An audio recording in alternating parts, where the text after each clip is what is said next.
ये साड़ी तो हमारी है। अरे भाभी, शादी के लिए कौन कौन सी साड़ियाँ खरीद डाली?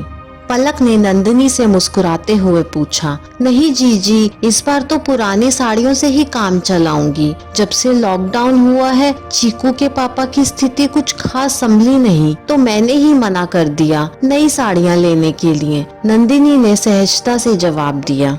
अरे भाभी, ये कैसे हो सकता है कि लड़के की चाची पुराने फैशन की साड़ी पहने? मैंने तो जमकर शॉपिंग की है और एक दो साड़ियाँ एक्स्ट्रा भी लाई हूँ। ऐसा करिएगा, आप रिसेप्शन में मेरी साड़ी पहन लीजिएगा। सारे ननिहाल ददिहाल वाले इकट्ठे होंगे, मेरी छोटी भाभी भी तो चमकनी चाहिए।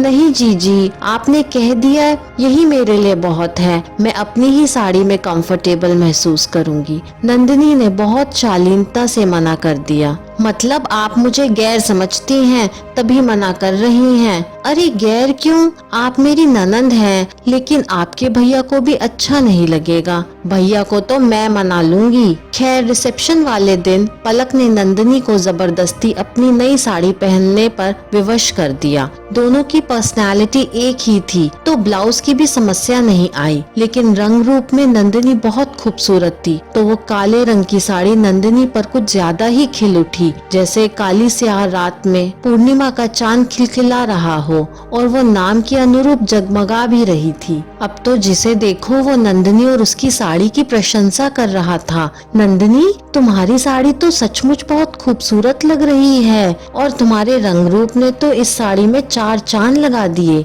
आज तो बिल्कुल तुम गजब ढा रही हो। अब पलक को ये प्रशंसा ज्यादा देर तक हजम नहीं हुई, क्योंकि उसकी कोई खास प्रशंसा कर नहीं रहा था, और जैसे ही किसी एक रिश्ते की भाभी ने उस साड़ी की प्रशंसा की, अब तो पलक से बिल्कुल भी नहीं रहा गया। मेरी ही साड़ी और प्रशंसा भाभी लूट रही है, और वो झट से बोल ही पड़ी।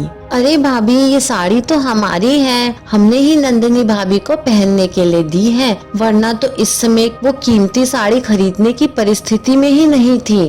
प्रशंसा करनी है तो मेरी पसंद की कीजिए। और पलक ने ये सब इतनी जोर से कहा कि आसपास के खड़े लोग भी सुन ले। अब तो नंदिनी बिल्कुल अवाक रह गई।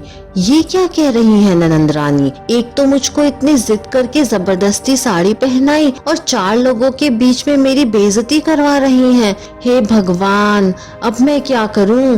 कहीं चीकू के पापा ने सुन लिया तो मेरी डांट पड़ेगी। नंदिनी की आंखों में आंसू झिलमिला उठे, और वो कार्यक्रम छोड़कर झट से घर वापस चली गई, और अपनी मनपसंद साड़ी पहनकर कार्यक्रम में चेहरे पर आत्मविश्वास की झलक लेकर पहुंच गई। भाभी, आपने वो साड़ी बदलकर ये क्यों पहन ली? पलक अनजान बनते हुए बोली। जीजी, वो साड़ी इतनी ज्यादा भारी थी कि बहुत ज्यादा गड़ रही थी, बस इसलिए उतार दी। अब तो पलक से कुछ बोलते ही नहीं बना। समझ तो गई थी वो सब कुछ, लेकिन आखिर कहती भी तो क्या। लेकिन उस दिन से नंदिनी ने बहुत बड़ा सबक सीखा कि चाहे कोई कितना भी कहे, लेकिन किसी के भी कपड़े नहीं पहनूंगी।